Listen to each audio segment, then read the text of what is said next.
오늘은 유대인의 경제사 아주 유명한 베스트셀러죠. 저자이시고 세종대 교수이신 홍익희 교수님을 초대했습니다. 안녕하세요. 네, 안녕하세요. 반갑습니다. 세계의 경제를 지금 휘어잡고 있는 거, 금융시장을 잡고 있는 거는 유대인이라고 모두가 다 알고 있는 사실이잖아요. 네. 과연 이들이 어떻게 그 세계의 금융시장을 장악하게 됐는지, 또 그로 인해서 현재 일어나고 있는 일들과 어떤 연관을 갖고 있는지, 이런 그 호기심 생기는 질문들이 여러 가지가 있거든요. 그것들에 대해서 이제 한번 자세하게 여쭙도록 그렇게 하겠습니다. 그러시죠. 근데 이제 그 전에 현재 지금 코로나로 인해서 엄청난 세계 경제 위기가 몰아닥쳤고, 금융시장이 엄청난 급등락을 하면서 뭐라고 표현할까요? 정말 전례 없는 그런 일들이 벌어지고 있잖아요. 네. 그런데 이제 이런 상황에서 교수님이 한 신문의 칼럼에서 앞으로는 이제 투자의 패러다임이 바뀌어서 그 미국의 국채보다 오히려 이제 금이 선호되는 세상이 올 것이다라는 말씀을 하셨거든요. 그래서 이제 그거에 관련된 말씀을 좀 먼저 듣도록 하겠습니다. 예. 그 얘기는 사실 제 얘기라기보다는 그 레이 달리오 이야기입니다. 레이 달리오는 아시다시피 세계 최대 헤지펀드를 이끌고 있고, 그 양반이 특이한 거는 2008년도 그 글로벌 금융위기를 예측한 걸로 유명해요. 그리고 당시에 투자자의 돈을 다시 돌려줬어요. 위기가 닥쳐오니까는 현금을 갖고 있는 게 좋겠다고 그래서 아주 그때 저는 굉장히 감명 있게 그 양반을 다시 봤는데요. 이 양반이 요새 들어와서 하는 얘기가 투자의 패러다임이 10년 주기로 바뀌고 있는데, 이번 패러다임은 균형 있는 분산 투자 중에 금을 더 추가해라라고 강력히 권하고 있습니다. 그리고 이번에 위기가 터지자 이 양반이 하는 얘기가, 미국 연준과 정부에서 할 수 있는 일이라는 거는 양적 완화와 재정 정책인데, 이때 거의 무한대의 국채가 풀리게 될 거다. 그러면은 기대 수익률이 점점 낮아져서 심지어는 제로 금리를 지나서 마이너스 금리가 될 수도 있다. 그렇게 되면은 투자자들은 다른 선택지를 찾게 될 것인데, 그게 바로 금이 될 것이다라는 얘기를 했습니다. 근데 실제로 지금 10년 국채물 같은 경우가 사상 최저로 내려와서 지금 0.6%예요. 2008년 금융위기 때 가장 낮았을 때가 1.45%였었는데 이게 빠른 속도로 지금 제로로 수렴하고 있습니다. 그럼 금과 이자율의 관계는 사실은 이 대체제입니다. 이자가 없게 되면은 금이 득세를 하게 되는 거죠. 근데 지금 말씀하신 대로 지금 국채 금리가 워낙 낮아져서 원래 사실 주식 시장보다도 더 큰 게 채권 시장이지 않습니까? 그렇죠. 예. 모든 전 세계의 그 돈들이 안전자산인 국채로 몰리는 건데, 미국에. 근데 이제 그게 그렇게 금으로 가게 된다고 하면 금이 엄청난 가격 폭등이 일어나면서 오히려 불안정한 상황이 오지는 않을까요? 금은 사실은 자유시장에 의해서 거래되기보다는 미국 정부에 의해서 일정 그 바운드 안에 갇혀 있었습니다. 네. 이거 얘기를 하려면 이것도 좀 길어지는데, 예전에 어떤 일이 있었냐면 금이 막 1900달러를 돌파하려고 그랬을 적에 중국이나 이런 나라들이 앞으로는 외환 보유고에 금을 담겠다. 이제 달러 표시 국채는 더 이상 안 사겠다라는 그런 의지를 보였어요. 네. 그러니까 이거는 사실은 달러에 대한 심각한 도전이거든요. 그래서 그거를 즉 금값이 그렇게 치솟는다는 얘기는 달러에 대한 불신을 의미하기 때문에 미국이 몇 가지 그 조작을 한 게 있습니다. 그러니까 인위적으로 시장에 개입해서 달러를 억누러 놓은 게 있는데, 그거는 제가 다음에 또 금에 대한 이해가 나올 때 그거 다시 해드리도록 하겠습니다. 그러니까 지금 중국에서 말씀하신 대로 중국에서도 이제 미국에 대한 이제 자기네들 이제 기축통화에 대한 꿈이 있으니까 도전을 해서 지금 이제 미중 무역 전쟁이라든가 이런 여러 가지 상황들이 벌어진 거라고 이제 많은 분들이 이야기를 하시는데, 근데 이제 금이 있으면 금과 은과 이 교환을 하는 그 비율이 있다, 이런 말씀을 하셨는데 이건 어떤 이야기인가요? 그거는 금과 은이 이런 위기상의 그 반응하는 가격이 굉장히 틀립니다. 무슨 얘기냐면 원래 이런 위기 상황에서는 금값이 오르는 게 정상입니다. 근데 이번 위기는 두 가지 의미가 있는데 하나는 코로나19로 해서 실물 경제가 큰 타격을 받았과 동시에 신용 경색이 일어나고 있어요. 네. 그러니까 금융사나 이런 데에서 안전자산, 위험자산을 가리지 않고 막 투매를 하면서 달러 현금을 주려고 그러니까 금값이 일시적으로 팍 떨어졌습니다. 네. 근데 요번에 금값이 떨어졌을 때 금값은 한 14% 정도 떨어졌는데 은값은 33%나 떨어졌어요. 네. 근데 그 이유가 어디서부터 기인하냐면 금과 은이 서로 쓰이는 용도가 조금 틀립니다. 금은 주로 이제 장식용이나 투자용으로 쓰고 산업용으로 쓰이는 부분은 한 10%뿐이 안 돼요. 그런데 은은 반대로 이게 그 전기전도성이 좋아가지고 이 IT 부품 재료, 뭐 의료기기 부품 재료 이런 데 들어가다 보니까 산업용 수요가 절반을 넘어요. 네. 그래서 이렇게 위기가 닥쳤을 적에는 앞으로 경기가 나빠져서 산업용 수요가 줄어들 거라 생각하기 때문에 은이 떨어지는 속도가 금보다 한 3배 가까이 빠릅니다. 네. 반대로 이제 공포가 사라지고 신용경색이 이제 잦아들면은 경기가 회복된다고 생각하면은 그때는 은의 수요가 또 폭등하기 시작합니다. 그래서 그때는 은값이 올라가는 속도가 금값이 올라가는 속도의 한 3배 정도 빠르게 올라가요. 이게 2008년도 금융위기 때 이런 상황이 나타났는데 지금 여기 그래프를 보면 여기서 글로벌 금융위기가 발생하니까 금과 은의 교환 비율이 이때가 한 1대 50 정도 됐는데 네. 한 석 달 사이에 1대 90으로 벌어집니다. 즉 은이 떨어지는 속도가 훨씬 빨랐다는 거죠. 네.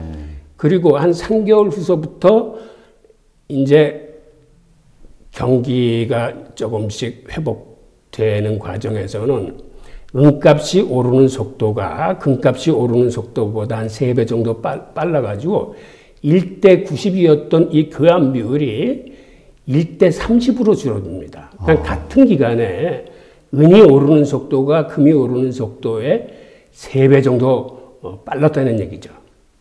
그래서 이거를 유추해 보면 앞으로 이 코로나19의 근본적인 문제가 해결되고 세계 경기가 이제 회복기에 들어섰다라고 사람들이 생각하면 은이 오르는 속도가 금이 오르는 속도보다 굉장히 빠를 겁니다.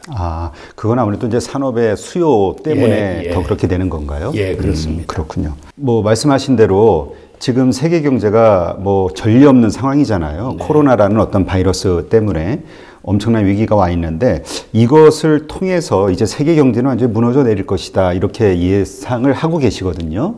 예, 그거는 이제 어떤 의미냐면 예전 그 금융위기는 사실은 금융 섹터에서 부동산 경기를 너무 끌어올리려다가 그것과 연계된 파생 상품이 문제를 일으키면서 생긴 그 금융상의 문제거든요. 그래서 그때는 사실은 돈을 풀어서 금융의 문제를 어느 정도 완화시켰습니다. 그런데 이번 위기는 성격이 틀린 게 아시겠지만 이거는 실물 경제서부터 타격이 오는 거거든요. 그렇죠. 게다가 신용 경색이 지금 같이 오고 있어요. 네. 그러니까는 실물 경제와 금융과 양쪽에서 지금 문제가 생기고 있기 때문에 그리고 또 금융에서 더 큰 문제가 생길지 모른다는 이런 불안감 때문에 경기가 굉장히 급하게 위축되고 있을 뿐만 아니라 우선 인도 공장 같은 게 셧다운 됐고 중국이 이제 입국 금지를 취했고 중국뿐만 아니라 지금 미국 공장도 셧다운 되고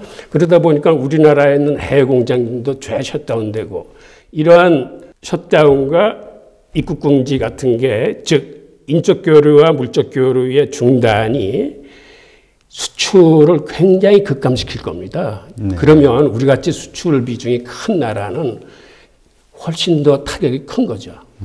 그 외에도 여러 가지 문제가 있는데 이게 유럽 같은 경우는 지금 이탈리아가 굉장히 코로나19가 창궐하면서 거기는 지금 치사율이 거의 12.3%예요. 그다음에 65세 이상한테는 인공호흡기조차 조달을 못해요. 그런데 거기다 이탈리아의 문제는 재정 위기가 지금 심각한기 때문에 은행권에서 국채의 한 25% 정도를 갖고 있는데 지금 거기서 문제가 터지지 않을까 하고 금융가에서는 그 조바심을 갖고 있는 거죠. 만약 거기서 문제가 터진다면은 국채를 이탈리아 은행만 갖고 있는 게 아니라 옆에 프랑스나 스페인 은행들도 갖고 있거든요. 네. 그러니까 위기가 전이되면서 유럽의 위기는 곧 미국의 위기로 전이되고 미국의 위기는 전 세계 위기로 전이되니까는 상당히 불안한 형편이죠. 게다가 중국 같은 경우는 지금 산업 생산이나 뭐 이런 게 뭐 15%, 25%씩 쭉쭉 빠지고 있는데 중국의 문제는 이게 중국 한 나라에서 끝나는 게 아니고 이게 지금 세계 공장 아닙니까? 그렇죠. 지금 세계의 상품 교류가 이제 중단되고 특히 우리나라는 이제 타격이 큽니다. 그러니까 이게 한마디로 2008년도 글로벌 금융위기보다 지금 모든 면에서 타격이 더 커요. 예, 그런 상황이죠. 네. 근데 지금 말씀하신 것처럼 이게 경기 지금 아예 그냥 경기가 어려운 상황을 넘어서 이게 스톱이 된 상황이잖아요. 예, 예. 그리고 더 심각한 거는 각각의 나라들이 이럴 때일수록 서로 막 도와가면서 공조를 하면서 뭔가 이걸 돌파구를 만들어야 되는데 전부 교류가 스톱돼 있는 상태이기 때문에 더 어려워진다라고 이제 말씀하시는 분들이 예. 많은데 그러면 이거 이제 지금 이 상황은 어떻게 그 이제 지금 아주 상당히 비관적으로 보셨는데 좋아질 수 있는 그 상황은 치료제가 나오는 것밖에는 없을까요? 사실은 그게 근본적인 거죠. 백신이 네. 나오든가 치료제가 나와야 근본적인 거고, 그 다음에 근데 문제는 100년 전에도 스페인 독감이 돌았을 적에 그 굉장히 많은 사상자를 발생했는데 그 당시 2,500만 내지 거의 5천만 명이 희생당했다라고 알려지고 있는데 그게 한 번에 끝난 게 아니라 더블 딥을 지나서 트리플 딥, 즉 세 차례 걸쳐서 맞았는데 1차 그 창궐 때보다 오히려 2차 창궐 때가 훨씬 더 컸어요. 우리가 이제 과거의 사례를 들춰보면 이제 그런 전염병에서는 이제 스페인 독감을 우리가 사례를 보면서 그 지금의 진행상을 이제 유추해 볼 수 있는 것도 하나. 그 다음에 보통의 금융위기는 대부분 더블 딥으로 옵니다. 네. 그러니까 우리가 이 상황이 좀 가라앉고 이제 회복기가 아니냐라고 생각했을 적에 또 다른 위험이 도사릴 수도 있으니까는 투자나 이런 쪽에서 이제 조심해야 되는 거죠.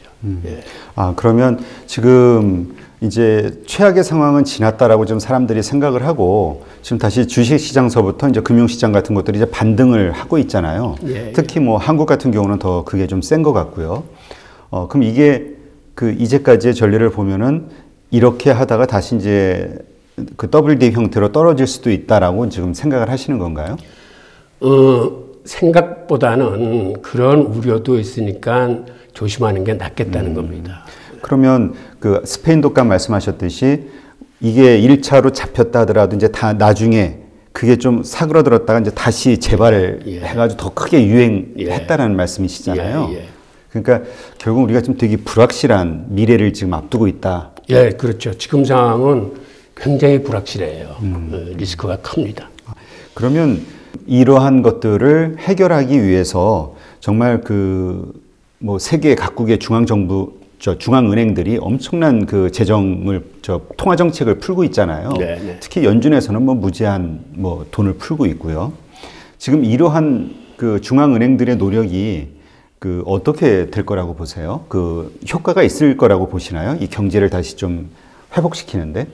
금의 노력은 현상이 붕괴되지 않으려고 지금 막고 있는 형국이에요. 이거를 부양시키지는 못할 겁니다. 지금 사실은 엄청난 돈을 풀고 있는데 연준도 그렇고 특히 미국 정부의 그 부양책을 보면 이번에 발표돼서 의회를 통과한 게 2조 2천억 달러인데 이게 어느 정도 큰 돈이냐면 미국 내에서 발행된 달러 총액이 4조 3천억 달러 정도 됩니다. 그리고 그 달러의 60% 이상은 해외에 있어요. 그러니까 미국에 있는 통용되는 달러보다도 더 많은 돈을 지금 풀겠다는 거거든요. 네. 그런데 재밌는 현상은 미국이 2조 2천억 달러 중에서 기업 대출로 5천억 달러를 풀고 소상공인을 위해서 한 3,900억 달러를 푼다고 그러는데 이 두 개가 좀 차이가 있습니다. 기업 대출은 말 그대로 대출이에요. 이거는 나중에 이제 갚아야 되는 거고 소상공인 대출은 그거는 소상공인들이 가져가서 쓰다가 그 비용에서 그 고용자들한테 임금 준 거하고 임대료 같은 즉 사업을 계속하기 위해서 쓴 돈은 나중에 대출 상환해서 면제해 주겠다고 그랬습니다. 그러니까 대량 실업을 막기 위해서 미국 정부는 직원들 해고시키지 말고 데리고 써라. 그리고 그 임대료 같은 것도 정부가 대주겠다는 얘기예요. 그러니까 소상공인들한테는 이렇게 지원을 하고 기업 대출은 5천억을 하는데 얼마 전에 그 문우신 재무장관이 나와서 연준하고 공조해서 이거를 4조 달러 정도 지원을 하겠다고 그랬어요. 즉 5천억 달러라는 종잣돈을 가지고 이거를 한 8배 정도로 키워서 4조 달러나 되는 돈을 기업에 대출해 주겠다. 즉 기업들이 지금 이 험난한 시기를 잘 견딜 수 있도록 금융 지원을 해주는 건데 여기서 우리가 눈여겨봐야 될 대목이 4조 달러라고 그러면은 연준이 2008년도 글로벌 금융위기 때 세 차례에 걸쳐서 한 양적 완화의 총액이 한 3조 5천억 달러뿐이 안 됩니다. 그거보다도 더 큰 돈이에요. 그러니까 연준이 그동안 글로벌 금융위기를 막기 위해서 그 많은 돈을 썼는데 그보다도 더 큰 돈을 미국 정부가 쓰겠다는 거예요. 이건 어떻게 얘기를 할 수 있냐면 통화 주도권을 연준으로부터 미국 정부가 가져오겠다는 얘기하고 마찬가지입니다.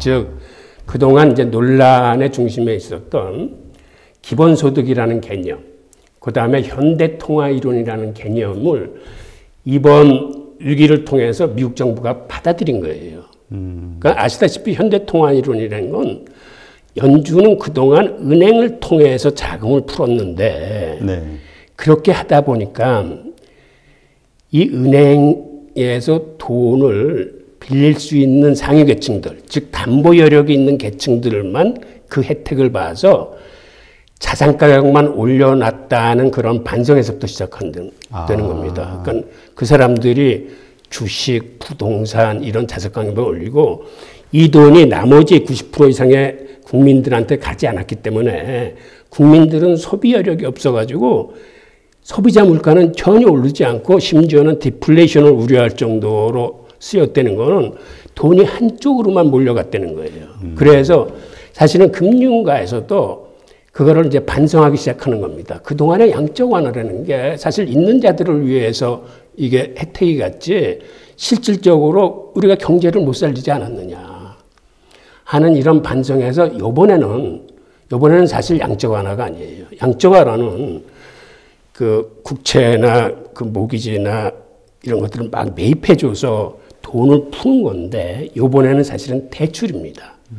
그러니까는 이거는 대출이라는 건 다시 갚아야 되기 때문에 위기 때 일시적으로 많은 돈을 풀지만 이거는 거의 다 환수하겠다는 의미가 있는 거예요. 그래서 이제는 기존의 양적 완화라는 개념은 이제는 금융권이건 정치권이건 그렇게 쓰기가 힘들 겁니다.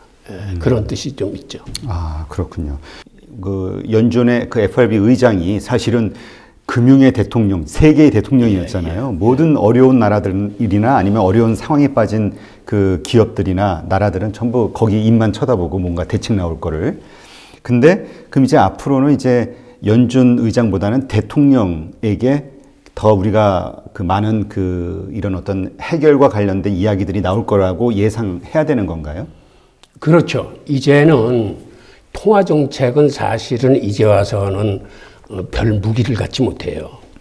제로금리인데다가 그동안에 양적 완화로 돈이 많이 풀렸는데 이번 위기는 그런 식으로 돈을 풀어서 해결될 수 없기 때문에 사실은 통화 정책 쪽에서는 무기를 다 쓴 거나 마찬가지예요. 위기가 닥쳐도 이제는 그렇게 쓸만한 무기가 없습니다. 연준 자체는요? 예. 그러니까 회사채를 사주는 정도. 그다음에 회사채도 투자 적격 업체만 사줍니다. 그러니까 투자 부적격 업체, 즉 지금 유가 때문에 큰일을 당하고 있는 세일 업체 채권들은 사실은 BBB 이하 정크본드이기 때문에 그런 것까지는 못 사주거든요. 그러니까 그런 쪽에서 얼마든지 문제가 터질 소지가 있는 거죠. 그러다 보니까 지금 이 위기를 가라앉힐 수 있는 거는 재정정책이에요. 그래서 미국이 재정정책에다 그렇게 힘을 쏟고 그렇게 엄청난 돈을 지금 쏟아붓고 있는 겁니다. 지금 예상대로라면 2조 2천억 달러 플러스 그중에 5천억 달러가 연준과 공조를 해서 4조로 패키지 대출을 하기 때문에 결국은 도합 5조 7천억 달러를 쓰겠다는 거예요. 미국 정부가. 근데 이게 어느 정도 큰 돈이냐면 미국 예산이 4조 7천억 달러예요. 연간 예산이. 연간 예산보다도 더 큰 돈을 쓰겠다는 겁니다. 미국 정부가. 네. 그러니까 이제는 재정을 얼마나 확실히 초기에 대량으로 해서 이 문제를 잡을까 하는 거예요. 근데 그렇게 큰 돈임에도 그게 경기를 부양하겠다는 게 아니라 대량 실업을 막고 지금의 현상에서 크게 떨어지지 않게 현상을 유지하고자 하는 경비만 그 정도입니다. 그러니까 결국은 치료제가 됐든 뭐가 됐든 이거를 근본적으로 할 수 있는 방법이 나오기까지 버티는 용도네요. 그렇죠. 사실은 처음에는 경기 부양책도 집어넣으려고 그랬는데 그 미국 의회 민주당에서 그거는 허락을 안 했어요. 그러니까 현상을 막는 데 충실해야지 이걸로 해서 경기를 부양시켜서 이 대선이나 이런 데 유리하게 가려고 하는 건 이거는 정략적이니까 그런 거는 안 된다 해서 막은 게 이 정도입니다.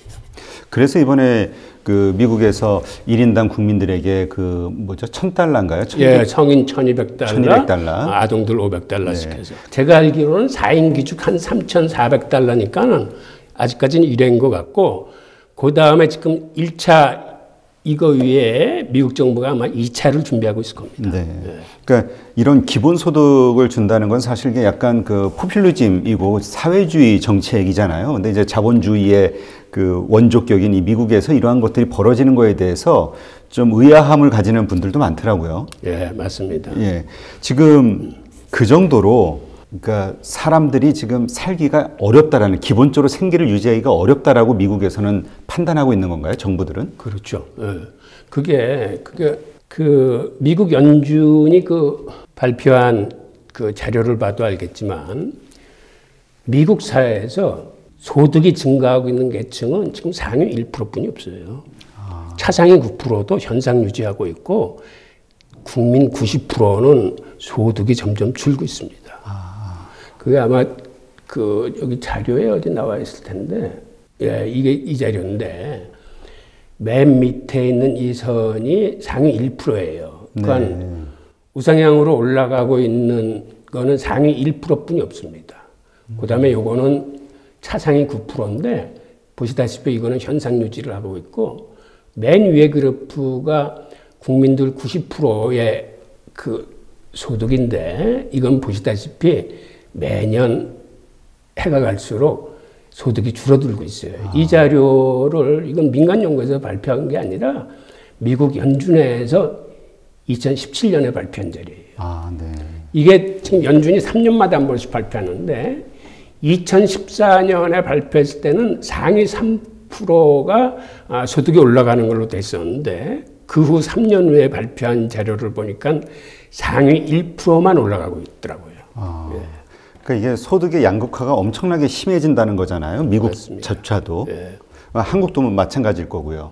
맞습니다. 한국이 미국 다음으로 이 소득 불평등과 부의 편중이 지금 심한 걸로 나와 있어요. 아, 네. 그러면 이제 이 코로나라는 이 사태 때문에 그 연준이 이제까지 누려왔던 여러 가지 그런 그 통화 정책의 어떤 대북격 그 역할들이 이제는 미국 정부로 이제 옮겨갔다라고 이제 교수님은 판단하시는 건가요? 아니, 옮겨갔다는 아니고 네. 일종의 지금의 이제 부양책이 시험장이 되는 겁니다. 이것을 통해서 그러면 그 계속해서 뭔가 바뀌어져 나가는 시발점이라고 보시는 건가요? 그렇죠. 네. 지금 역사를 좀 거슬러 올라가야 되는데요. 네.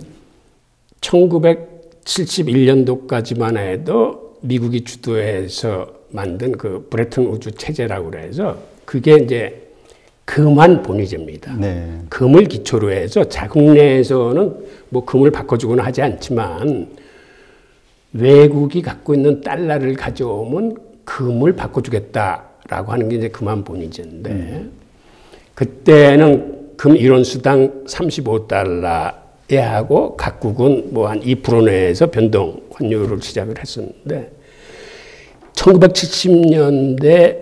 1960년대 미국이 팽창 정책을 쓰면서 뭐 베트남 전쟁에도 관여하고 그러면서 원래 달러를 발행할 적에는 갖고 있는 금에 비례해서 해야 되는데 그렇게 팽창 정책을 쓰다 보니까 미국이 사실상 다른 나라 몰래 달러를 엄청 찍어내기 시작했어요. 그러다 보니까 인플레이션이 발생하고 다른 나라에서 의혹의 눈초리로 미국을 쳐다보기 시작하는 겁니다. 다른 나라들이 이거 이상하다라고 생각하면서 서독 같은 경우에는 그 체제에서 탈퇴를 하고 다른 나라들 스페인이나 프랑스나 스위스는 자기가 갖고 있는 달러를 가져와서 금으로 바꿔갑니다. 네. 그리고 마지막에 영국이 사실은 영국이 그 당시 미국의 최애 맹방이었었는데 영국조차 그 당시 30억 달러를 금으로 인출을 요구를 해요. 그게 8월 13일 금요일 날이었었는데 영국의 인출 요청을 받자마자 닉슨 대통령이 경제 참모들 16명을 데리고 헬리콥터를 타고 군 지하 벙커로 들어갑니다. 네. 그리고 거기서 비밀 회의를 하고 8월 15일 날 일요일이었었는데 1971년 그때 미국에서 가장 인기 있는 프로그램이 보난자라는 그 카우보이 그 프로그램이 있었어요. 근데 그거를 중간에 딱 중단을 시키고 당신이 TV에 딱 등장해서 투기 세력이 미국을 공격하고 있다. 그래서 이 시간 이후로 일시 금의 인출을 막겠다. 그 다음에 상황이 정상으로 돌아오면 다시 복귀하겠다라고 했는데 그 상황이 여지까지 정상으로 돌아오지 않은 거죠. 그리고 비상사태를 선포하면서 결국은 그때 달러와 금과의 고리가 끊어집니다. 그리고 그 다음에 어떤 일이 발생했냐면 그때만 해도 세계 총생산 대비 세계에 유통되는 금융자산 뭐 달러나 부채를 다 포함한 게 한 50% 수준이었어요. 그런데 10년이 지나니까는 세계 총생산 대비 금융자산이 109%가 됩니다. 네. 비슷해지면서 금융자산이 조금 많은 정도였었는데 그 다음에 10년이 지나니까는 이게 2배, 또 10년이 지나니까 이게 한 4배까지 커지는 거예요. 즉, 이 얘기는 무슨 얘기냐면 세계 생산이 연 한 3, 4% 증가한다는 건 이거는 사실은 땀 흘려서 일하는 근로소득으로 증가하는 거예요. 근데 금융자산이 증가한다는 거는 이거는 사실은 돈을 불리는 거거든. 그러니까 돈을 갖고 있는 세력들은 근로소득을 하는 근로자에 비해서 이게 연 3, 4% 성장할 적에 이쪽은 15% 내외로 한 서너 배 이상 빨리 성장하는 겁니다. 그러니까 그렇게 되니까 이 시기에 달러가 금과의 고리가 끊어지면서 소득 불평등과 이 부의 편중이 아주 일상화되는 거죠. 네. 그랬다가 2008년도 글로벌 금융위기 때 양적 완화가 터지면서 그게 더 가속화됐던 겁니다. 그러면 지금 이제 그러한 상황에서 어쨌건 이제 달러의 가치는 이제 무제한 발행을 하면서 이제 점점 떨어지고 그래서 이제 아까 말씀하셨듯이 금의 가치가 올라갈 것이다라고 이제 모든 분들이 이제 보시는 거잖아요. 예, 예. 네. 그런데 어쨌건 지금 이 코로나 사태 이후로 뭐 기본소득만이 아니라 그 MMT 그 현대통화 이론에 의해서 연준이 발행하던 달러를 그 미국 중앙정부가 이제 뭐 그 직접 그 나눠주는 역할을 하는 거잖아요. 예, 예. 근데 그 방식은 이렇게 됩니다. 재무부가 이제 네. 특수목적 법인 그 산하기관 하나 세워요. 그리고 거기다 이제 종잣돈을 넣고 그러면 그 연준이 그 회사한테 돈을 쏴주는 겁니다. 그래서 그 산하기관이 아마 미국 정부에서 앞으로 이거를 발표하면 주가가 한번 급등할 수 있는데 이게 뭐냐면 메인 스트리트 비즈니스 랜딩 프로그램이라고 그래서 MSBLP라는 거를 미국 정부가 지금 준비하고 있는 것 같아요. 이게 메인 스트리트라는 건 월스트리트의 그 대칭되는 개념입니다. 그동안은 월스트리트 위주로 돈을 풀었는데 네. 이제는 실물 시장, 실물 경제를 담당하는 메인 스트리트에다 돈을 풀겠다는 거예요. 그게 4조 달러 정도 되는 그런 거액을 메인 스트리트에다 풀겠다는 겁니다. 예. 그게 메인 스트리트라는 건 이제 기업을 얘기하는 건가요? 아니요. 이게 월스트리트의 그 대칭되는 개념으로 여태까지 양적화라는 건 연준이 은행들을 통해서 돈을 풀었어요. 은행이 갖고 있는 국채나 모기지 이거를 매입해 줌으로써 달러를 그쪽에다 공급을 했는데, 그러니까 여태까지 돈은 월스트리트를 통해서 돈이 풀렸는데, 이제는 그렇게 하고 보니까는 이게 자산 가격만 올려놓더라, 부자들 좋은 일만 시키더라 해서 월스트리트가 아닌 메인스트리트, 즉 기업들과 그 소비자들이 살고 있는 그러한 스트리트에 돈을 풀겠다는 얘기. 그러면 이제 미국은 되게 그럼 혁신적으로 지금 뭐 사실은 뭐 변해가고 있는 거잖아요, 정책이. 그 정도로 이 상황이 위중하다라고 판단하고 있는 거고요. 이거는 뭐 미국의 문제가 아니라 모든 나라들의, 전 세계 나라들의 문제라고 보고요.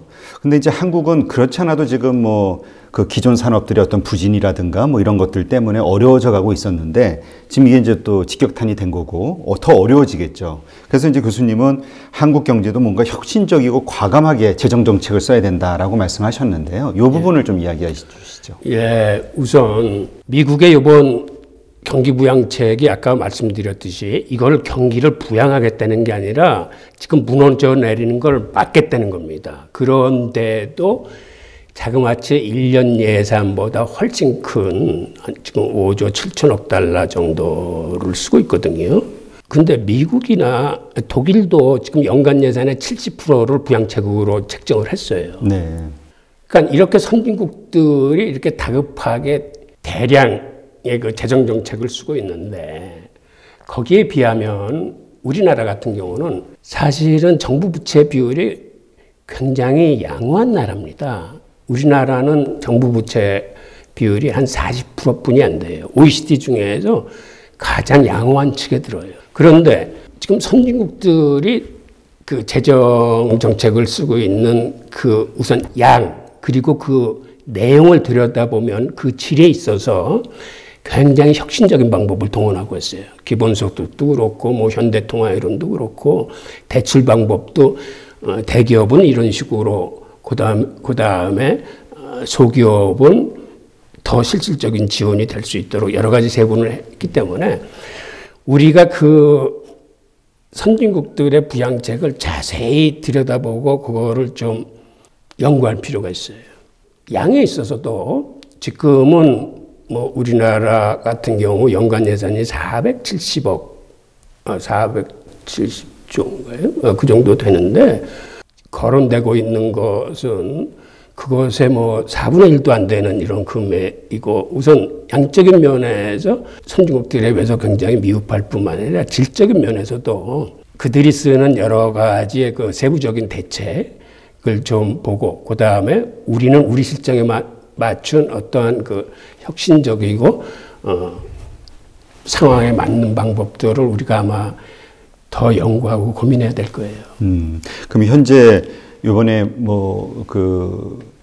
그 70% 하위 소득 70% 층에다가 뭐 이렇게 준다든가, 뭐죠? 그 일시 지급금을 준다든가, 뭐 여러 가지 대책들을 세웠잖아요. 네. 그러한 거 가지고는 좀 부족하다라고 보시는 건가요? 그렇죠. 이게 지금 1차에서 끝날 문제가 아니고 상황을 봐가면서 지금 세계 각국의 그 산업 생산이 그 줄어드는 이런 포션, 그 다음에 미국만에 지금 대량의 실업이 발생하고 있지 않습니까? 네. 2주 동안에 한 1,000만 명 발생했는데 이게 어느 정도까지 커질지 모르는데 일부에서는 실업률도 한 30%까지 즉 대공황 때 이상으로 많이 생길 수가 있고 여러 가지 모든 지표가 오히려 글로벌 금융위기를 뛰어넘어 가지고 지금 대공황에 비견되는 이런 지표들이 나오고 있거든요. 네. 그렇다면은 이런 것들을 선제적으로는 못하더라도 그런 상황의 그 위축이나 축소에 맞춰서 재빠른 대응은 필요할 것 같아요. 근데 지금 그 말씀하신 대로 이게 1차로 끝날 문제가 아니라 만약에 뭐 치료제가 좀 늦게 뭐 오늘도 뉴스 보니까 뭐 치료제가 뭐 긍정적인 뉴스가 나온 것 같은데 그래서 주가도 좀 오르고요. 그러나 어쨌건 정말 효과적인 치료제가 싼 가격에 나와야 되는 거잖아요. 누구나 쉽게 이게 할 수 있도록. 그런 상황이 오지 않는다 그러면 지금 이러한 문제는 계속 더 악화되는 건데 그 다음에는 어떻게 해결할 것인가, 정부들이 지금 가지고 있는 돈을 막 부양책으로 쓰게 되면 그런 걱정하시는 분도 있는 것 같아요. 그게 양적 완화라면 그런 걱정을 하는데 지금의 재정은 이게 대출입니다. 그러니까 돈을 무한정 푸는 게 아니라 일시적인 상황을 막기 위해서 시장에 풀었다가 이건 다시 걷어들이는 거예요. 그게 이제 예전의 그 부양책하고 근본적으로 다른 거죠.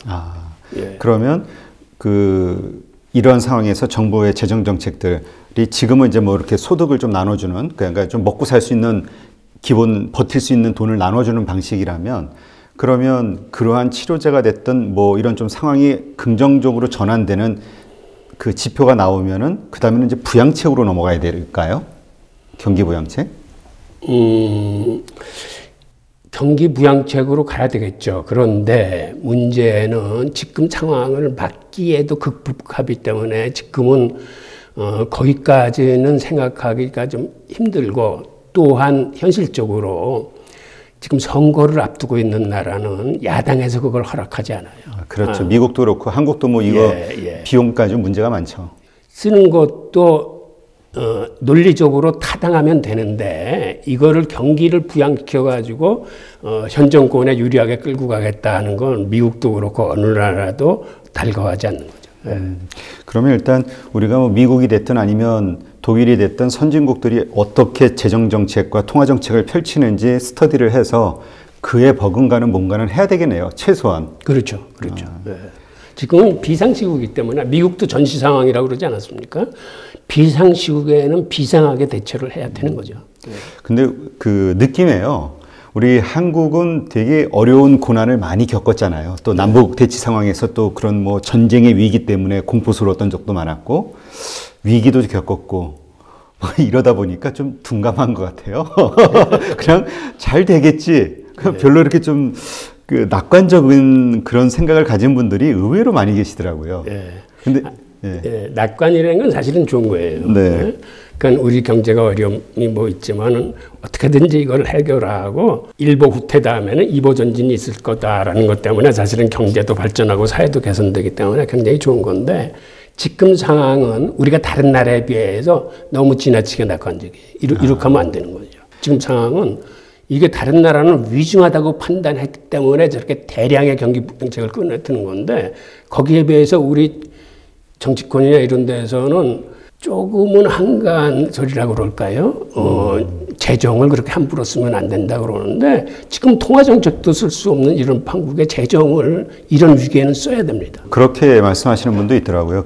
이 쓰러지고 난 다음에 다시 살리려면 들어가는 비용이 훨씬 더 어마어마하게 들어가기 때문에 미리 예방을 해야 되는데, 이제 또 반대하는 사람들의 입장에서는 이게 과연 예방책으로서 효과가 있느냐에 대한 의문을 제기하는 것 같기도 하고, 어쨌건 이 정치라는 요소가 들어가면 정말 이게 치열해지면서 어려운 것 같아요. 근데 분명한 거는 모든 나라가 지금 생존을 걱정할 정도로 위급한 상황으로 판단하고 있다는 거죠. 예, 예. 그리고 이 글로벌 시대에 한 나라가 막히면 뭐 우리도 수출로 먹고 사는 나라인데 우리도 어려운 거니까 그러니까 여기에서는 뭔가 교수님 말씀대로 우리가 그 선진국들의 어떤 그 위기 돌파를 위해서 펼치는 정책들에 대해서 고민을 좀 해봐야겠네요. 예, 예. 네. 그러면 이번에는 그 과거 우리의 그 위기 상황을 한번 돌아보면서 현재의 위기와 함께 이렇게 좀 비교해 보면 어떨까 하는 생각이 들어요. 그렇게 했을 때 우리가 좀 위기의 본질을 좀 볼 수도 있을 것 같고 또 하나는 이러한 위기를 통해서 우리가 또 뭔가 투자의 기회를 찾을 수 있을 것 같기도 하고요. 먼저 1997년도 IMF 외환 위기가 정말 심했었잖아요. 네. 그거는 뭐 그 시대를 살았던 분들은 뭐 다 느끼는 건데 예. 근데 교수님은 그 위기의 순간을 우리가 버틸 수 있었던 것은 유대인들이 예. 수습을 해줬기 때문에 도와줬기 때문이다라고 말씀을 하셨거든요. 예. 그건 이제 과정에 관한 거고 사실은 네. 유대인들이 병 주고 약 줬죠. 아, 그런 거예요? 예. 그러니까 처음에 사실은 우리 내부적인 문제도 많았어요. 그때 어떤 문제들이 있었냐면 조국 군대화라고 그래가지고 1만 달러 이상의 국가를 만든다는 이러한 캐치프레이즈를 내걸고 환율을 무리하게 800원대에서 13년간을 잡고 있었습니다. 그러니까 이게 사실은 어떤 의미냐면 당시 미국의 인플레이션율이 평균 한 3%라 그러면 우리는 한 5, 6% 이상 됐거든요. 그래서 13년에 그 양국 간의 차이를 보면은 우리가 미국보다는 인플레이션이 30% 정도 더 높았어요. 그러면 사실은 환율은 거기에 맞춰서 이게 조정이 돼야 되는 건데 우리는 막무가내로 그냥 800원을 끌고 간 겁니다. 그러다 보니까 헤지펀드들의 눈에는 보이는 거죠. 저 나라 왜 그렇게 원화를 저렇게 강세로 끌고 가지? 조금 현실적으로 조금 맞지 않아? 라고 해서 그 헤지펀드에 이제 타겟이 되는 거죠. 또 하나는 그때 무슨 일이 있었냐면 엔화나 달러는 우리보다 금리가 굉장히 쌌습니다. 네. 그때까지만 해도 우리는 이제 관치금융 시절이었기 때문에 자원을 효율적으로 선택과 집중을 통해서 이렇게 배분하다 보니까 이자율도 우리가 정해가지고 비교적 높은 금리의 이자율을 택하고 있었어요. 네. 그리고 그 당시 유행했던 게 종금사라고 종합금융회사들이 생겨가지고 이 회사들이 어떤 일을 벌였냐면 엔화나 달러의 단기부채를 갖다가 이 장기부채로 이제 돈놀이를 하는 겁니다. 그러니까 싼 금리를 가지고 들어와서 조금 더 비싼 금리인 장기부채를 놓으면서 이걸 국내에서만 한 게 아니라 동남아 시장을 상대로 또 했어요. 그러다 보니까는 우리나라 부채의 성격이 이 단기 부채로 이렇게 몰려 있는 겁니다. 그러니까 굉장히 안 좋은 거죠. 그러니까 위기에 취약한 이런 게 있었고, 그 다음에는 그 당시에는 우리나라 기업 부채율이 굉장히 높았어요. 거의 한 평균 한 600% 됐습니다. 엄청나네. 네. 그리고 그 당시에는 회계가 그렇게 투명하지 못했어요. 기업의 회계만 투명하지 못한 게 아니라 정부조차 투명하지 못했습니다. 그래서 당시에 우리가 외환보유고를 250억 달러 갖고 있다라고 정부가 발표했을 때 미국이나 이런 데는 코웃음 쳤어요. 니네들이 어떻게 지금 250억을 갖고 있어? 라고 하면서. 그리고 그때 외부적으로 또 어떤 일이 있었냐면 중국이 환율을 서너 번에 걸쳐서 한 300%를 평가 절하를 해서 모든 주변의 돈들이 중국으로 자본이 쏠려 들어갈 때입니다. 네. 그리고 1996년에 그러다 보니까 주변국들이 자본이 빠져나가는 통에 외환위기를 당했어요. 그래서 태국 바트와 같은 경우가 먼저 외환위기가 터졌는데 이러한 외부 요인이 겹쳐가지고 결국은 그 1997년에 우리가 IMF를 맡게 됐는데 그때 미국의 전략은 뭐였냐면 미국은 그때 어떤 사정이 있었냐면은 미국이 제조업에서 일본과 독일한테 밀리기 시작하면서 1985년도에 플라자 합의를 이끌어냅니다. 즉 수출 경쟁력을 높이기 위해서 일본의 엔화하고 서독의 마르크화를 이제 강제 절상시킨 거예요. 그렇게 해서도 수출이 늘어나지 않으니까 미국이 전략을 바꿉니다. 아, 이게 우리가 제조업으로 이제 승부를 볼 때는 지났구나. 우리는 금융산업과 서비스 산업으로 승부를 봐야 되겠다라고 해서 당시 워싱턴 컨센서스라는 게 생깁니다. 즉 해외 금융시장과 외환시장을 개방시키자. 그리고 그 시장을 우리 시장으로 만들자라는 게 미국의 전략이었어요. 이제 그러면서 이제 남미 여러 국가들이 그 외환위기를 겪게 되는데 그때 미국이 그 시장들을 다 개방시킵니다. 그리고 한국도 미국의 입장에서 손을 봐주려는 차에 한국 스스로가 이렇게 여러 가지 허점이 보이니까 외환위기가 닥쳤을 때 미국의 기본 입장은 그 당시 루빈 재무부 장관이었는데 한국에서 위험이 발생하니까는 그때 백악관 그 지하 회의장에 대통령하고 재무장관, 국무장관, 국방장관, 뭐 안보 담당관 뭐 이런 사람들이 모여가지고 회의를 하는데 대통령을 빼놓고 나머지 네 강요가 다 유대인이에요. 아. 그때 무슨 얘기를 하냐면 루빈이 이거는 민간 사이트의 문제니까 이 문제는 민간은행들이 해결하게 놔두자 이런 얘기를 합니다. 그때 콘 국방부 장관이 한국은 그렇게 해서는 안 되는 나라다. 거기에 우리 미군들이 얼마나 주둔했는데 한국이란 나라가 혼란에 빠져서 이 극심한 저거에 의하면은 이건 안보상으로도 큰 문제가 있다. 이건 미국 정부가 개입해야 된다.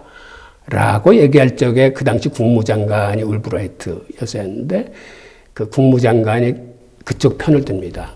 아, 그럼 한국의 위험을 그대로 방치할 수는 없다.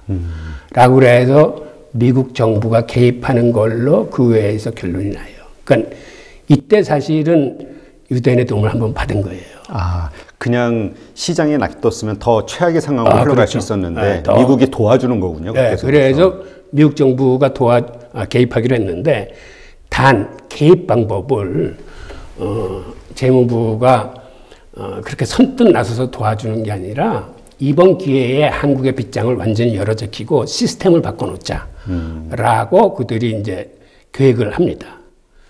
그래서 이제 한국에서 외환이 다 떨어져서 이제 부도에 처하게 되니까 우리 한국 관료들이 사실은 미국하고 일본에 뛰어가요. 상황이 이렇게 됐으면 도와달라고 그랬을 적에 미국이나 일본이 매몰차게 거절을 합니다. 특히 일본이 매몰차게 거절했는데 그거는 미국이 이미 다 뒤에서 사주를 한 거예요. 한국이 뛰어올 텐데 이렇게 얘기를 해라.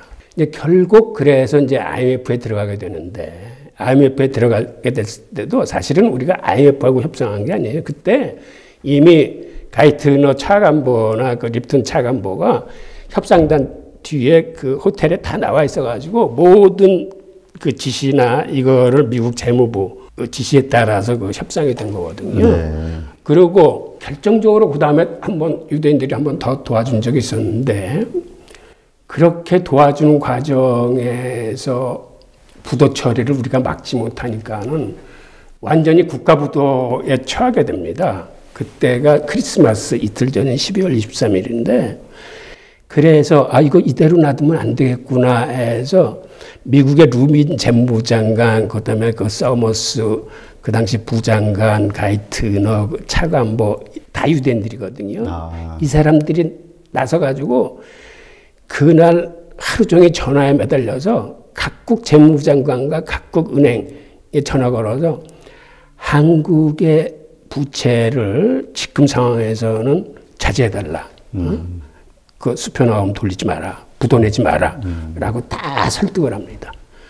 그게 이제 그 사람들 이제 자서전에 자세히 쓰여져 있는데 그때 우리가 도움을 한번 받아요. 그래서 한 2번 정도 도움을 받죠. 근데 이거를 도움을 받았다고 하기도 뭐한 게 이 병 주고 약 줬다는 말이 딱 맞는데 이거를 모든 걸 기획하고 이렇게 몰아붙인 게 유대인들이거든요. 근데 이런 면은 있어요. 우리가 IMF로 당한 것도 많지만 사실은 바뀐 것도 많아요. 뭐가 그렇죠. 바뀌었냐면 관치금융이 이제 시장 경제에 편입이 돼서 수요와 공급에 의해서 됐고, 그 다음에 폐쇄 경제가 개방 경제로 나왔고, 그 다음에 기업 부채나 그 회계 같은 그러한 그 부적절했던 것들이 그 세계의 어떤 기준화되면서 그 우리 경제가 세계 기준으로 확 바뀌는 계기가 그때 이루어집니다.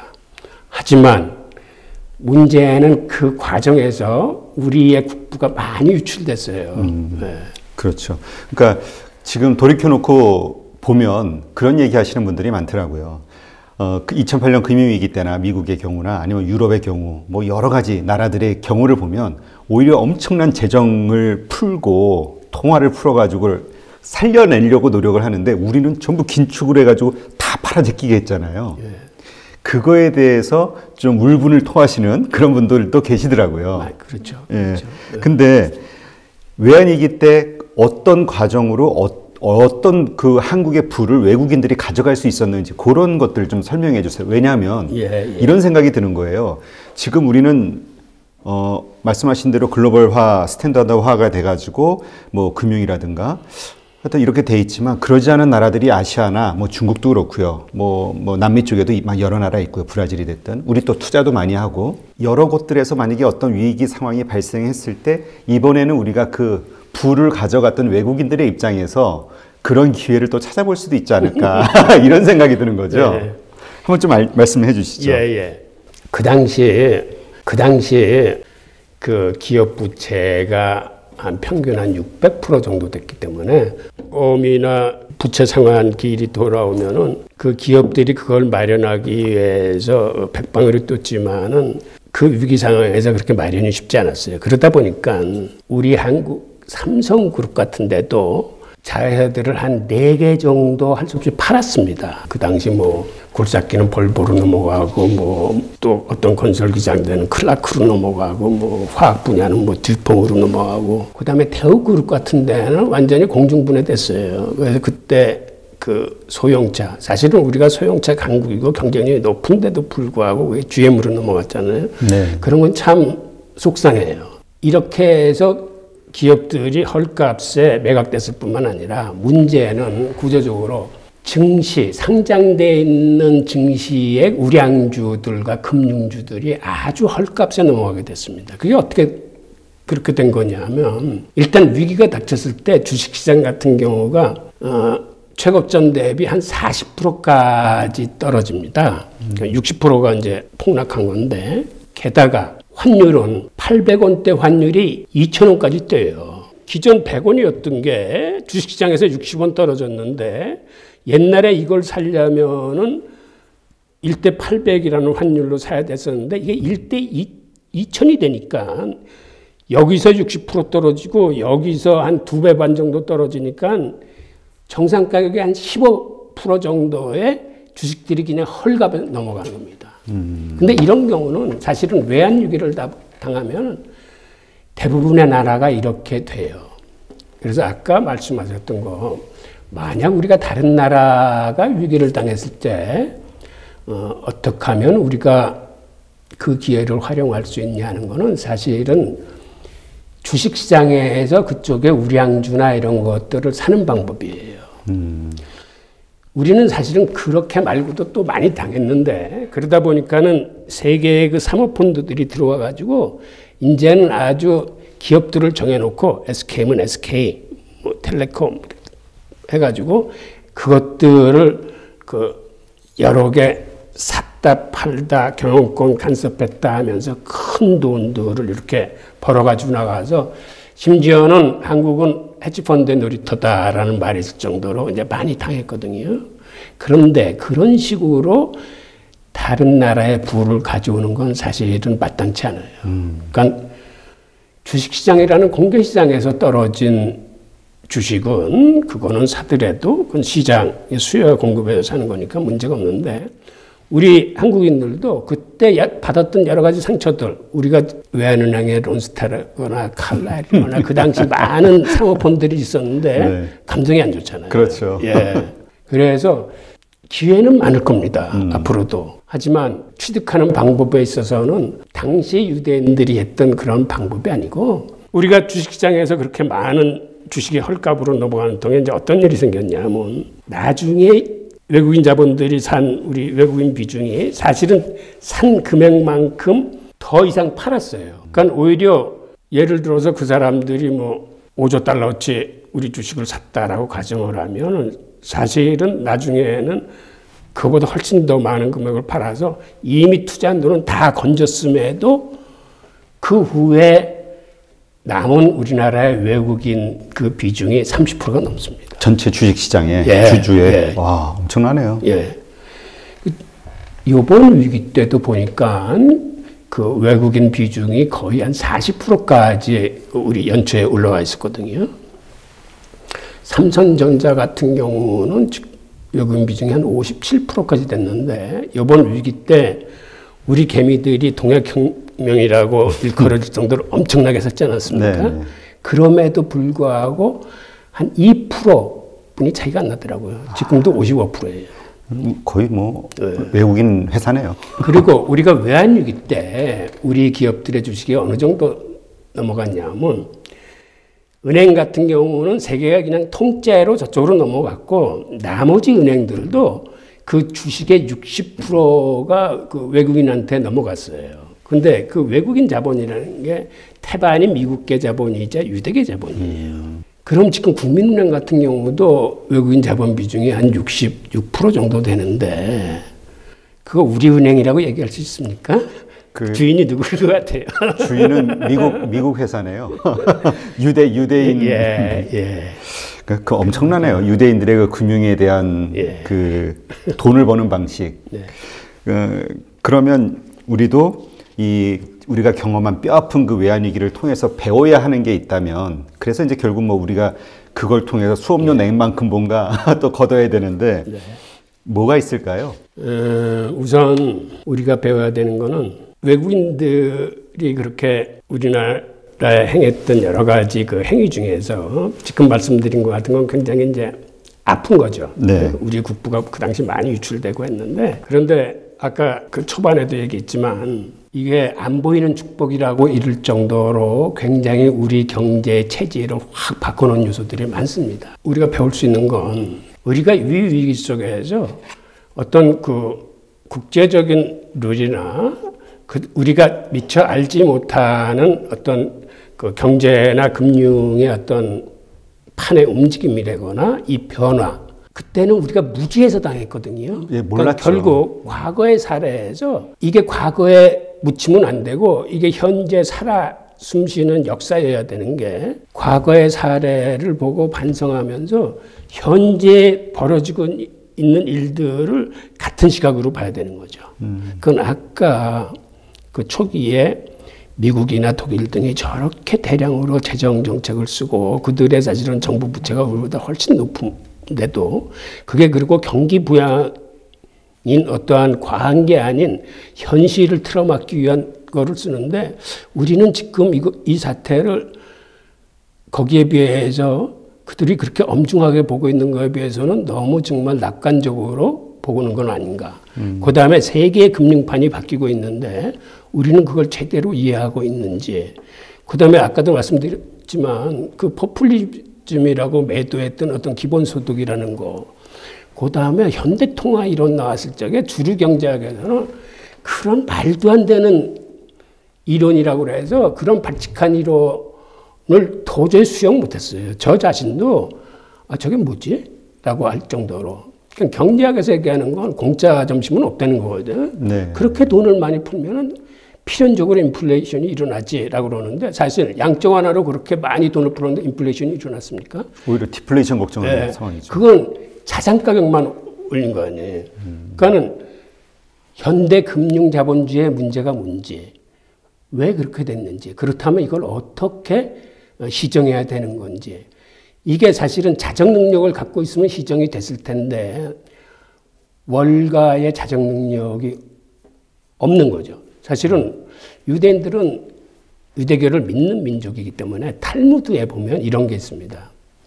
청징이론이라는 게 있는데 모든 거는 하나님이 잠시 맡겨놓은 거예요. 돈도 그렇고 내 능력도 그렇고. 그러면 이런 것들은 세상을 개선시키는 데 써야 된다라고 돼 있어요.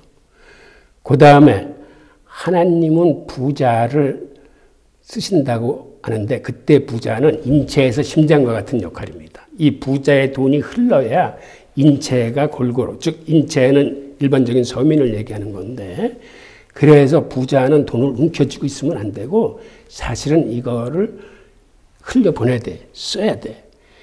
그런데 여태까지는 탐욕에 의해서 이걸 움켜쥐고 있는 거거든요. 이 부자나 대기업들이. 그러니까 이거는 그들이 믿는 탈무드 정신에도 맞지 않지만 이거를 그들이 못하면은 사실은 정부가 나서서 해줘야 되는 거예요.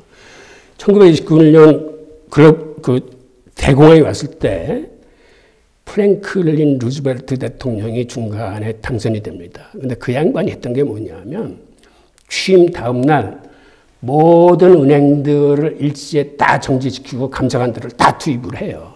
그래서 부술 채권을 다 찾아내고 살릴 은행과 죽일 은행을 딱 나눈 다음에 한 열흘 후에 다시 문을 엽니다. 그래서 부술 채권을 모아서 배드뱅크를 만들어서 거기다 직접적인 구조조정을 통해서 부실을 해소하면서 신용경색을 일거에 해결을 해요. 그런데 이번 2008년도 글로벌 금융위기가 터졌을 때 그 당시 버냉키가 그 양반이 대공황 전문 학자예요. 네. 그 양반이 이걸 누구보다도 잘 알아요. 그래서 미국 의회를 설득해서 우리가 배드뱅크를 설립하게 8천억 달러를 달라 해서 사실은 돈을 받았어요. 그런데 결국 배드뱅크 만들지 못했어요. 왜 그러냐면 월가의 그 유대 원로들이 협조를 안 한 거예요. 즉 배드뱅크 만들어서 부실 채권 넘기면은 그 휴지 조각으로 다 날아가는데 그렇게는 못하겠다. 돈을 풀어라. 그래서 주식시장 살려라. 당시 재무부 장관 연주원 이 양반들 다 유대인인데 유대인이 유대인을 설득을 못 시키는 겁니다. 즉 정부가 월가를 이기지 못해요. 두 번째 내놓은 방안이 그러면 너희 은행들 지금 당장 돈이 필요한데 일단은 임시 국유화를 하자. 주식 내놓으면 돈 주겠다. 대신 우리 이거 의결권을 행사하지 않겠다. 걱정하지 말고 달라 했을 적에도 처음엔 응하는 듯 하다가 결국 안 응했습니다. 혹시라도 국유화 될까 봐. 그래서 세 번째 무슨 방안을 내놨냐면 그러면 현실을 알아야 되니까 채권의 시가평가제를 하자. 그 장부 가격으로 하지 말고 지금 시중 가격으로 다시 계산을 하자. 그것도 응하지 않았어요. 결국 그래서 헬리콥터 버냉키가 된 겁니다. 그러니까 적재적소에 돈을 쏘지 못하고 그냥 하늘에서 살포하듯이 돈을 뿌려서 주식시장과 부동산 시장을 다시 살려냈거든요. 그런데 그 결과가 이게 있는 사람들의 재산만 다시 살려준 거예요. 서민들한테는 돌아가지 않았기 때문에 소비자 물가는 전혀 오르지 않았어요. 이렇게 양극화가 된 게 기존의 그 자본 집적도가 계속 올라왔던 것도 있지만은 금융위기를 하면서 그거를 마무리하는 그러한 정책들이 온당치 않았다는 거죠. 그래서 이제 다시 또 이런 문제가 생기고 이제는 양적 완화 정책은 문제가 있다. 그러니까 금융가들이 알아요. IMF 총재했다가 ECB 총재하는 라가르드 같은 경우도 우리 이런 식으로 더 이상 하지 말자. 기존의 양적 완화는 이거는 빈부격차만 들리고 온당치 않은 거다. 라고 그래서 이번에 미국 부양책을 들여다보니까 사실은 방향을 바꾼 거예요. 그런 식으로 이제 은행권을 통해서 돈을 풀지 않겠다. 정부가 적재적소에 용도에 따라서 목적에 맞춰 돈을 풀겠다는 이런 개념이거든요. 유대인들이 세계 월가를 포함한 세계의 금융을 이제 좌지우지한 거잖아요. 그들의 협력 없이는 뭔가 이룰 수 없는 그런 상황인데 이렇게 유대인이 엄청난 금융으로 부를 쌓게 된 게 이게 시작이 네덜란드라고 이제 그 유대인 경제사 책에서 이제 말씀을 하셨거든요. 한번 좀 설명을 해주시죠. 어떻게 그들이 그런 부를 청어가 자본주의를 잉태했다 그러면 믿으시겠습니까? 바다에서 청어요? 잡히는 청어. 1492년에 유대인이 스페인에서 추방을 당합니다. 그 당시 스페인 제국이 가장 강했던 시절인데 1492년에 세계에서 중요한 사건이 3개가 동시에 일어나요. 콜럼버스가 신대륙을 발견하기가 1492년. 그리고 1492년에 유럽에서 아랍인들을 완전히 몰아냅니다. 사실은 그 전까지만 해도 유럽의 역사보다는 아랍인들이 훨씬 앞선 문화와 경제력을 갖고 있었어요. 그러니까 유럽으로서는 굉장히 뜻깊은 해인데 이때 스페인 왕국을 통일하면서 동시에 그간 스페인 왕국을 그렇게 키워낸 유대인들을 추방을 합니다. 근데 이로써 이 해가 굉장히 중요한 해인데 그래서 세계사에서 중세와 근대의 분기점이 바로 1492년이에요. 그만큼 중요한 의미를 갖고 있는데 이때 스페인에서 결과적으로 쫓겨난 유대인 수가 한 30만 명 정도 돼요. 엄청나네요. 네. 그 당시 숫자로 보면. 네.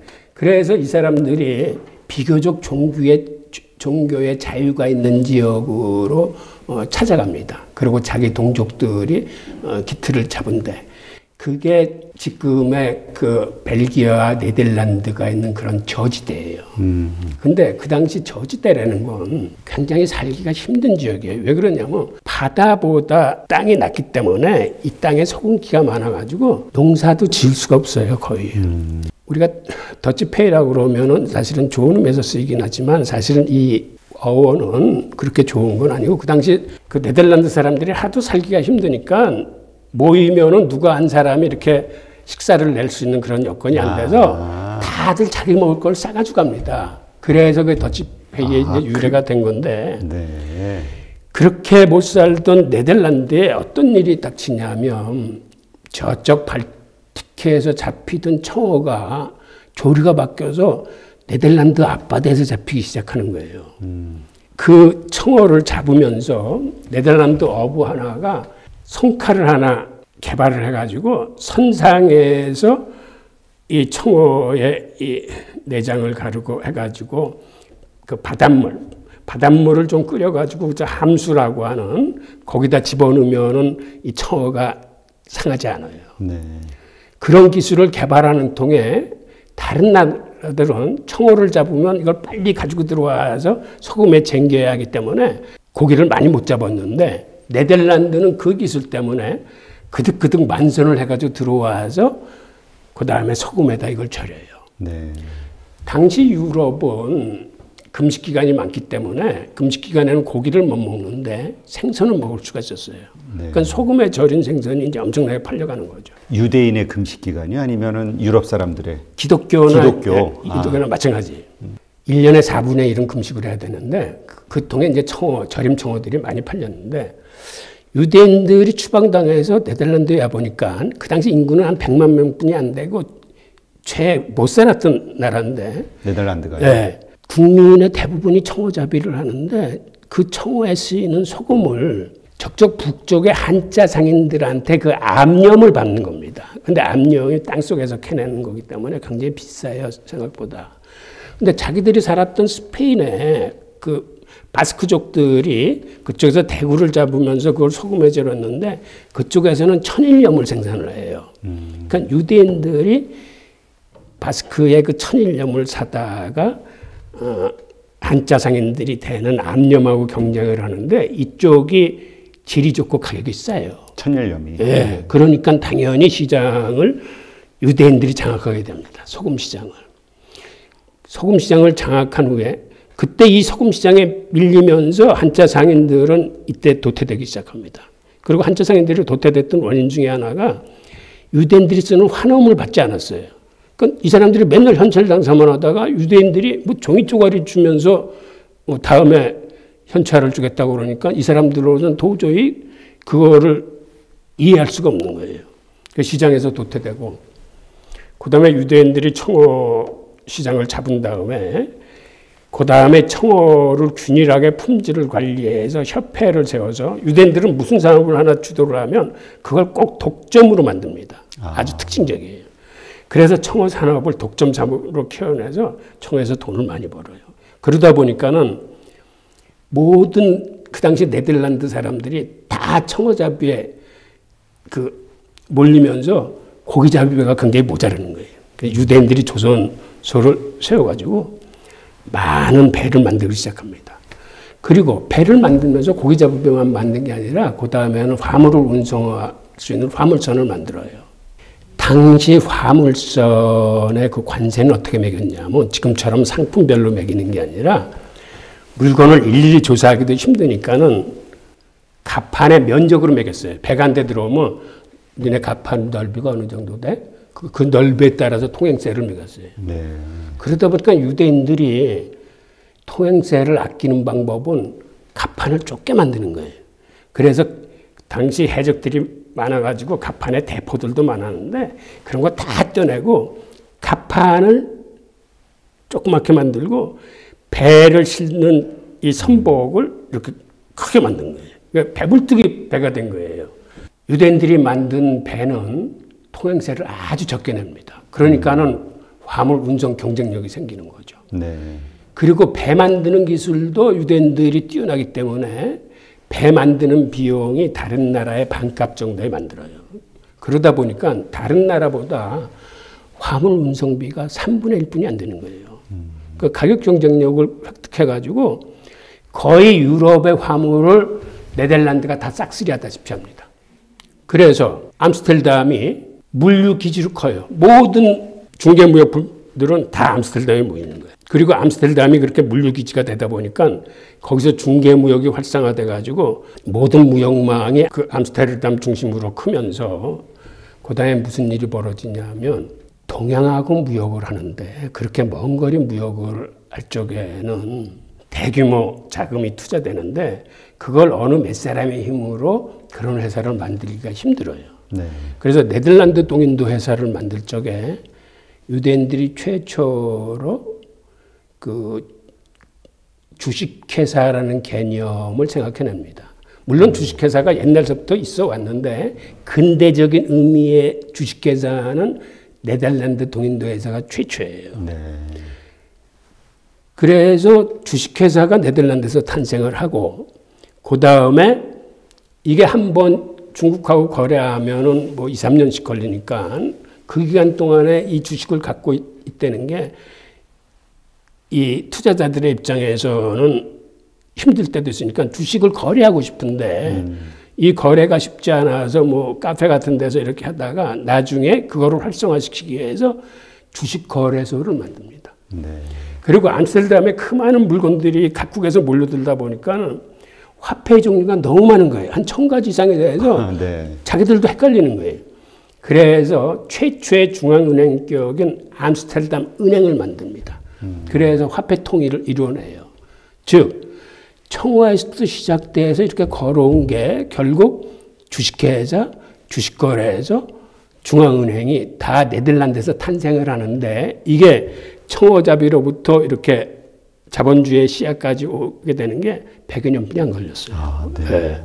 그래서 네덜란드에서 자본주의 씨앗이 탄생한 거죠. 아, 그럼 그 주도적인 것들을 다 유대인이 했다는 거군요. 네.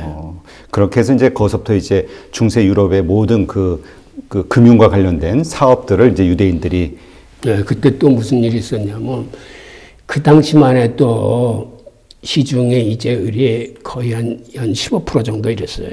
근데 유대인들이 금융시장을 평정하면서 즉 자금이 원활하게 돌기 시작하면서 시장의 이자율이 내려가기 시작합니다.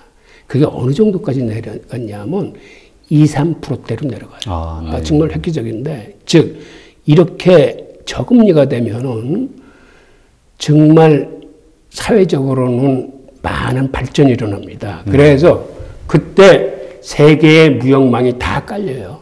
즉 각국에 투자할 수 있는 여건이 되는 거죠. 그러니까 무역과 세계적인 투자가 진행됐던 게 네덜란드 시기예요. 네. 그들의 금융산업의 힘으로. 아, 그렇군요. 그 네덜란드의 그 중앙은행, 최초의 중앙은행도 그럼 유대인들이 주도적으로 만들었다면 그 국가에서 만든 건 아닌가요? 아니면 국가를 통해서 유대인들이 이렇게 만들게 한 건가요? 국가를 통해서 만든 거죠.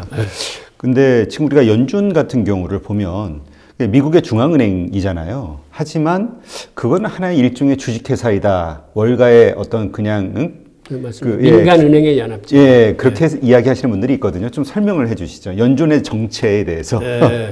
그것도 이게 역사를 좀 거슬러 올라가야 되는데 이것도 이제 네덜란드하고 관계가 있어요. 그러니까 네덜란드에서 그 유대인 무역상들과 유대인 금융인들이 그렇게 한참 그 네덜란드를 부흥시켰을 적에 영국에 무슨 일이 일어났냐면 하면 그때만 해도 영국은 굉장히 후진국이에요. 팔 수 있는 게 양털뿐이 없었어요. 네. 그래서 그들이 해적질을 그렇게 많이 한 겁니다. 그런데 그들이 해적질을 하니까 그 당시 스페인 제국이 플랑드르에서 나는 제품들의 영국 수출을 금지시켜 버립니다. 그 이유는 영국한테는 대포를 팔지 말라는 거예요. 그러니까 영국에서는 대포가 있어야 해적질을 하는데 대포 수입 금지를 당해서 이 사람들이 할 수 없이 철을 가지고 철대포를 만듭니다. 근데 철대포가 청동대포보다 이게 사거리도 길고 훨씬 많이 나가요. 단단해서. 그러니까 그 통에 그 영국 해적들이 사거리가 긴 대포를 만들어요.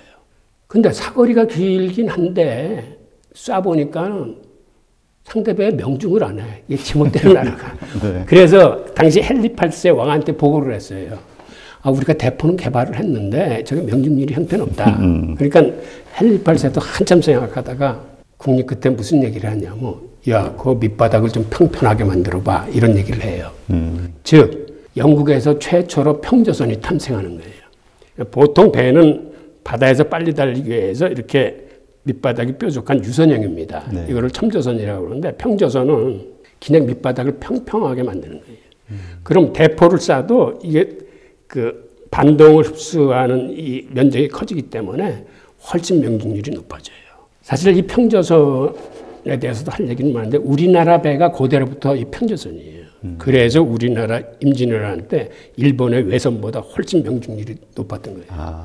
그리고 평저선은 물살이 빠른 울동몰 같은 데서도 이게 굉장히 안정적이에요. 선회를 하는데.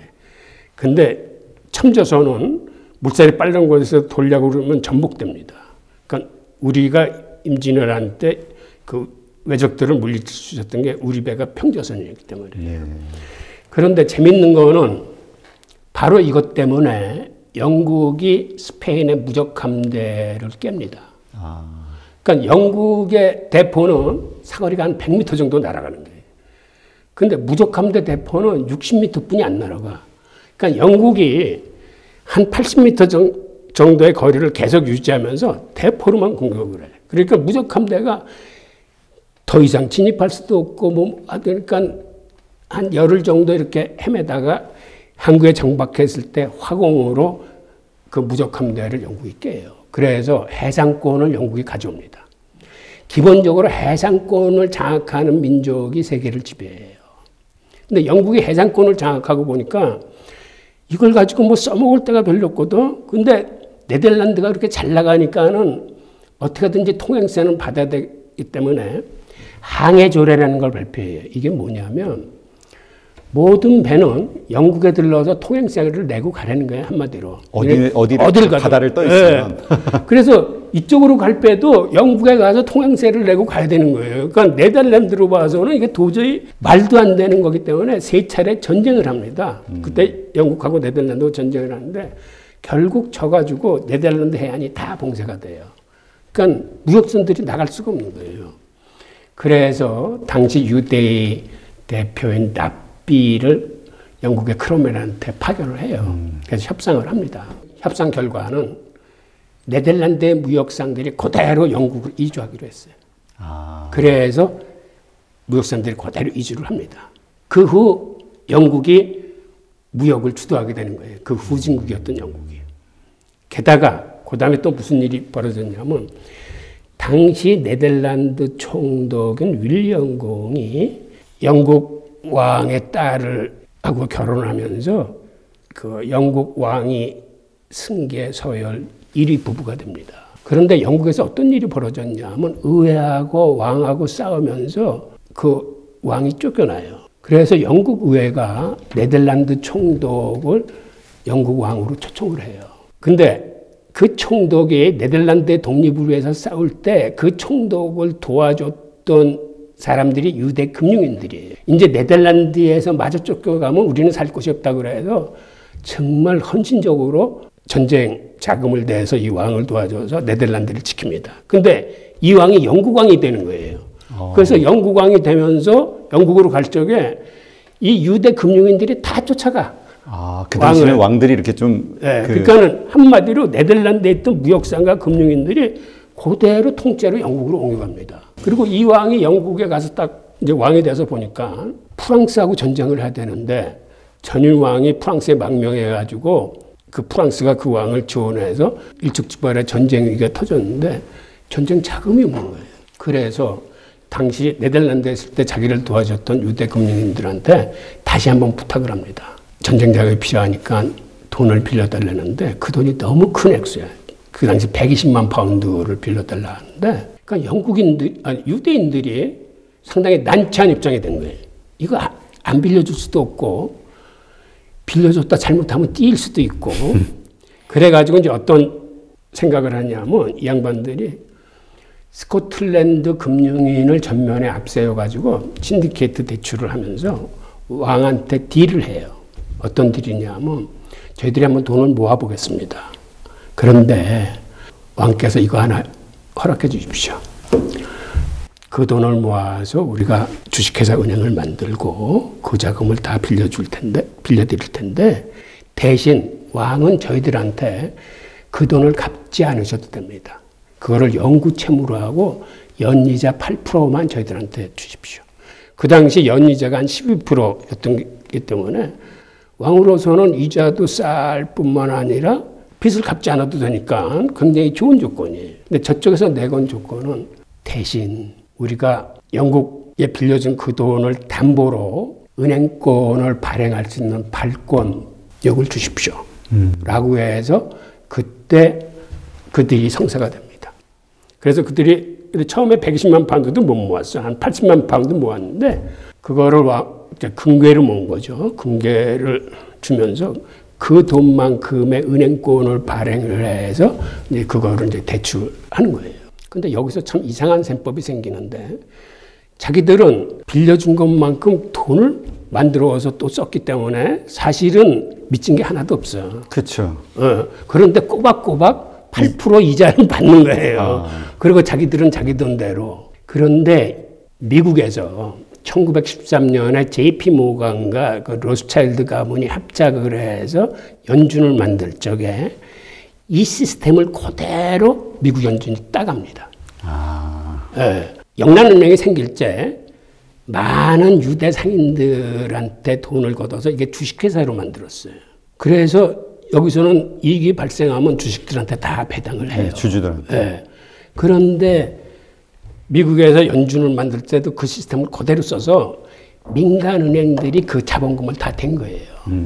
네. 그리고 미국 정부가 국채를 발행하면은 달러를 찍어가지고 주는 거예요. 이 시스템이 영란은행 시스템을 그대로 따가지고 갔기 때문에. 그래서 지금 미국 정부가 연준한테 그 국채를 주고 빌린 돈은 이자를 줄 것 같습니까? 안 줄 것 같습니까? 글쎄요. 잘 모르겠는데. 이게 어떻게 됐냐면 미국 연간 예산의 10%가 넘게 그 이자 예산이 이렇게 배당이 돼요. 제가 알기로 한 13%인가 그럴 거예요. 그리고 일단 그 국채 발행한 거에 대한 이자는 다 지급합니다. 그래서 연준이 갖고 있는 국채에 대해서도 이자를 지급해요. 그러면 연준은 그 돈을 받아가지고 자기 주주들한테 6%만 배당을 해요. 그리고 나머지는 자기가 쓸 돈 제외하고 90% 이상은 미국 정부에 다시 돌려줍니다. 그러니까 미국이 재정 적자를 크게 겁내지 않은 이유 중에 하나가 바로 연준한테는 사실상 이자를 안 줘요. 그러면 그 지금 연준의 그 주주는 누가 이렇게 누구로 이렇게 구성이 되어 있는 건가요? 그거는 사실은 비밀이에요. 알려지지 않은데 그 화폐 전쟁을 쓴 그 수명빈 씨가 쓴 책을 보면 예전에 그 뉴욕 연방준비은행의 초기 주주들의 그 지분이 밝혀진 적이 한 번 있었대요. 그때 보면은 이게 골고루 돼 있어. 그 JP 모건 뭐 록펠러계뿐만 아니라 그 영국 쪽의 로스차일드가 영국만 있었던 게 아니라 유럽 5개국에 있었기 때문에 그래서 이게 비교적 골고루 거기 다 섞여 있다고 그래요. 근데 그 유대 금융 회사들은 거의 다 들어가 있다. 좀 큰 회사들은 그렇게 봐야 되겠네요. 그렇죠. 큰 회사들은. 그래서 그 미국에 보면 뭐 뉴욕 연방 뭐죠? 저 총재가 있고 이렇게 다 틀리잖아요. 이렇게 그 있는 것도 그러한 예전의 그 역할에 따라서 그 나눠준 건가요? 주별로?